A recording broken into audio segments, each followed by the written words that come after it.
আজকে বান্ধবীর রেসিপিতে পাট শাক ভাজি করব। এইভাবে পাট শাক আমি আগে কখনো খাইনি। গরম কড়াইয়ে তেল ছাড়া শাকগুলো ভাপ দিয়ে নেব প্রথমে। এর ভিতরে কোনো তেল দিচ্ছি না, শুধুমাত্র কড়াইটা গরম করে তার ভিতরে শাকগুলো দিয়ে দিচ্ছি। দিয়ে দেবো শুধু একটু লবণ আর হলুদ। যেহেতু নরম হয়ে যাওয়ার পরে অনেকটাই কমে যাবে, তাই আমি অল্প একটু লবণ দেবো আর সামান্য একটু হলুদ দিয়ে ঢেকে দেবো। লবণ দিয়ে ঢেকে দেবো আর ওয়েট করবো শাকটা পুরো নরম হয়ে যাওয়া পর্যন্ত। 2-3 মিনিটের ভিতরে শাকটা এইভাবে নরম হয়ে গেছে। আর হ্যাঁ, আমি প্রথমে যখন শাকটা দিয়েছিলাম ওর ভিতরে কাঁচামরিচটা দিতে ভুলে গিয়েছিলাম, তাই আবার মাঝে ঢাকনাটা উঠিয়ে কাঁচামরিচ দিয়ে দিয়েছিলাম।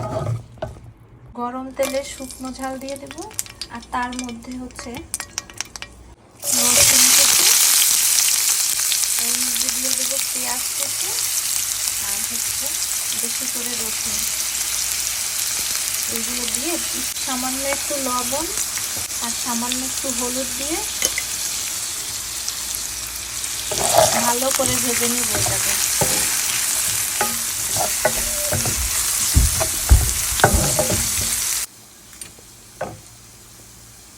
পেঁয়াজ রসুনটা ভালো করে ভেজে নিয়ে এরপরে ভাপ দিয়ে রাখা শাকটা দিয়ে দেব। এগুলো ভাপ দেওয়ার পরে একদম অল্প একটু হয়ে গেছে। এখন মনে হচ্ছে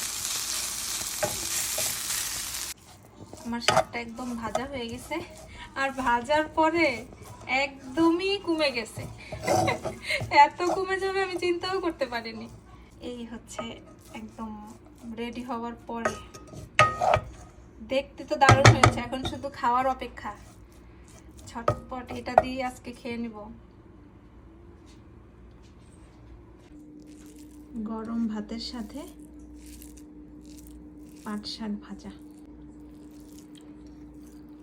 খেতে খুবই মজা।